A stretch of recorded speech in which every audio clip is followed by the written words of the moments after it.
Bismillah Ustadz, izin bertanya, bolehkah wanita sholat isya di rumah? Setelah sholat isya dia pergi sholat tarawih berjamaah, dikarenakan dia ragu ingin sholat berjamaah di masjid karena imam bacaannya terlalu cepat dan dia sering ketinggalan 2 rakaat terakhir.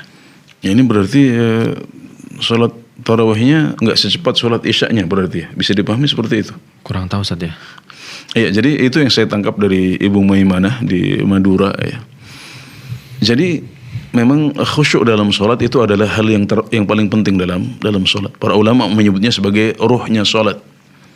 Jadi kita yang pertama kali harus kita pikirkan adalah apakah kita bisa khusyuk dalam sholat atau tidak.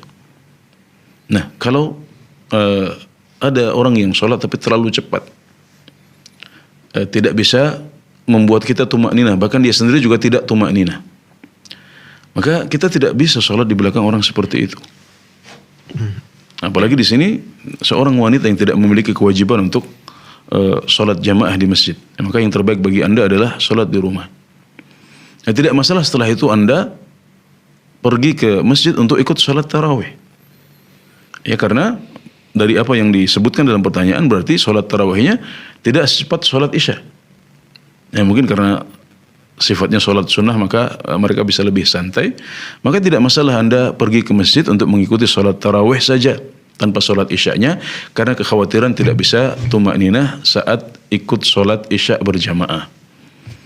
Dan seorang wanita yang terbaik baginya adalah sholat di rumah, namun boleh bagi mereka untuk mengerjakan sholat di masjid atau pergi ke masjid, sebagaimana sabda Rasulullah SAW, la tamna'u ima Allahi masajidallah. Jangan kalian larang para hamba Allah wanita untuk pergi ke masjid. Jadi para suami tidak boleh melarang istrinya untuk pergi ke masjid. Ya, para bapak tidak boleh melarang anaknya yang perempuan untuk pergi ke masjid, asal mereka komitmen dengan aturannya. Yaitu sabda Rasulullah SAW, wal yakhrujna tafilat. Hendaklah mereka keluar pergi ke masjid tanpa berhias. Jangan sampai anda para wanita menjadi godaan untuk para pria dengan berhias, memakai wangi-wangian. Ini semuanya tidak boleh. Ya, dan kalau anda harus ke masjid, maka hendaknya tanpa berhias, tanpa memakai wangi-wangian. Itu baru boleh. Ya, demikian. Semoga bisa dipahami dengan baik. Baik, terima kasih Ustadz. Jazakumullah khairan, barakallahu fikum.